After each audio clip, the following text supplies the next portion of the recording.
बिस्मिल्लाहिर्रहमानिर्रहीम। Dear fellows, आइए आज का लेक्चर शुरू करने से पहले रब्बे जुल जलाल की बारगाह में एक दफ़ा फिर मुल्तजी हों कि मौला करीम हमें ऐसे सजदों की तौफीक अता फरमा कि जिससे खिदमत खलक का जज्बा बढ़े। डियर फेलोज, आज जो टॉपिक हम टेकअप करने जा रहे हैं वो है divergence between absconder and proclaimed offender. Dear fellows, ये honourable Lahore high court Lahore की एक लेटेस्ट जजमेंट है हिज लॉर्डशिप अली ज़िया बाजवा साहब की, जिन्होंने फॉर द फर्स्ट टाइम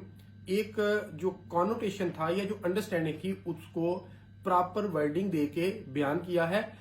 और फर्क बयान किया है इश्तिहारी और मफरूर के दरमियान। डी फेलोसी, ये क्वेश्चन एकेडमिकली भी बहुत अहम है और प्रैक्टिकली भी अहम है, इसलिए कि एडिशन सेशन जज के पास पेपर में भी ये क्वेश्चन पूछा गया है। ये बेसिक अंडरस्टैंडिंग तो आपको आपकी चीजों की होती है, लेकिन जब आप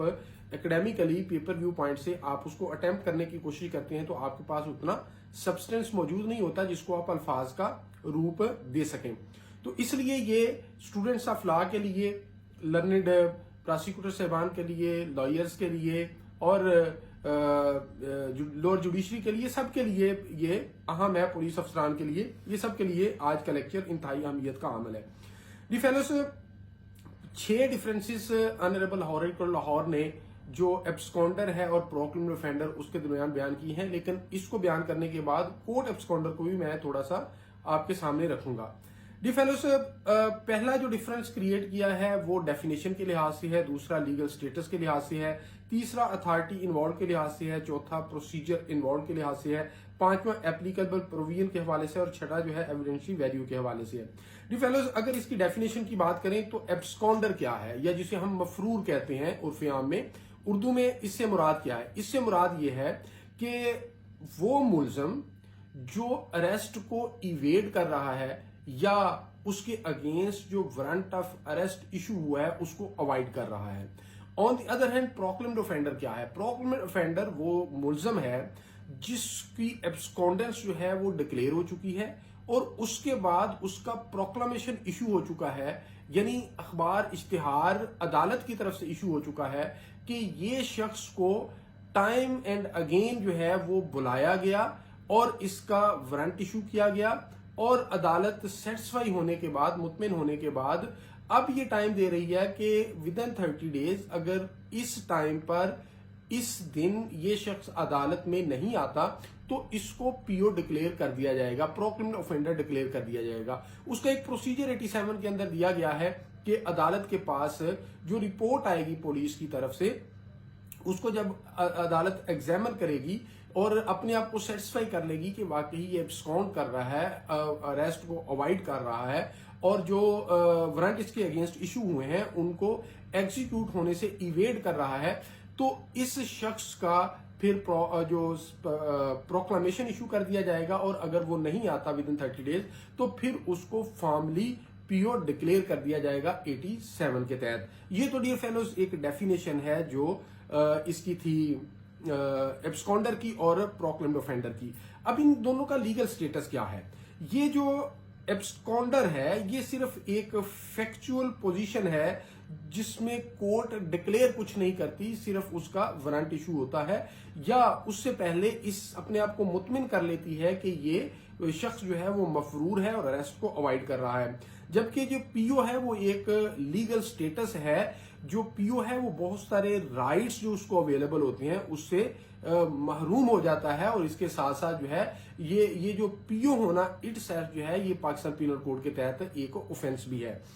अब इसके अंदर अथॉरिटी कौन कौन सी इन्वॉल्व होती है? जो एब्सकॉन्डर की हद तक जो पुलिस है वो आइडेंटिफाई करती है और रिपोर्ट करती है टू दी जुडिशियल ऑफिसर, जो मजिस्ट्रेट साहब होते हैं कि ये शख्स को हम इस केस के अंदर अरेस्ट करना चाह रहे हैं, इसके अगेंस्ट सफिशिएंट एविडेंस मौजूद है, लेकिन ये बंदा अरेस्ट को अवॉइड कर रहा है और वारंट अदालत से इशू करवाते हैं। और जबकि पीओ के अंदर अथॉरिटी जो है वो अदालत होती है और अदालत जो है वो उसका जो प्रोक्लेम्ड ऑफेंडर उसे डिक्लेयर करती है और उसका प्रोक्लेमेशन पहले इशू करती है। प्रोसीजर इसके अंदर इन्वॉल्व क्या होता है? इसके अंदर प्रोसीजर सिंपल एब्सकॉन्डेंस के दरमियान के हवाले से या एब्सकॉन्डर के हवाले से पुलिस रिपोर्ट करती है टू दी कोर्ट के ये शख्स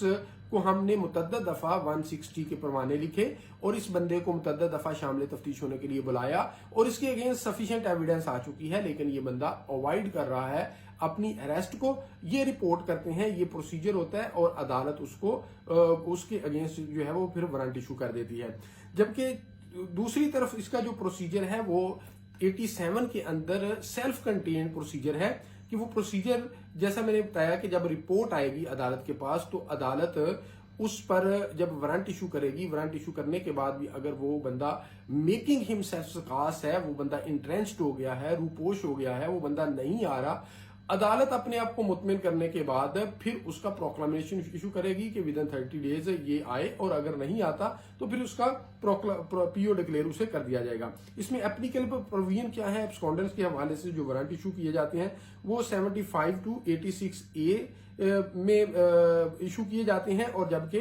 जो इसकी एप्लीकेबल प्रोविजन पीओ की जो है वो 87 है। इसके साथ साथ ये चीजें ऑनरेबल कोर्ट ने डिस्कस नहीं की, लेकिन एडिशनल मैं आपके सामने रखता हूं कि इसके जो पुलिस रूल्स है वो एब्सकॉन्डर के साथ 2254 डील करता है और पीओ के साथ 23/4 डील करता है और इन दोनों के साथ रजिस्टर भी दो मुख्तलिफ जो है वो डील करते हैं। जो मफरूरान है उनको रजिस्टर नंबर 4 के अंदर लिखा जाता है और जब उसे पीओ डिक्लेयर किया जाता है तो उसकी एंट्री साथ ही रजिस्टर नंबर 10 में भी डाल दी जाती है। इनकी एविडेंशियल वैल्यू क्या है, छठा जो इसके अंदर डिफरेंस है, एविडेंशियल वैल्यू ये है कि ये जो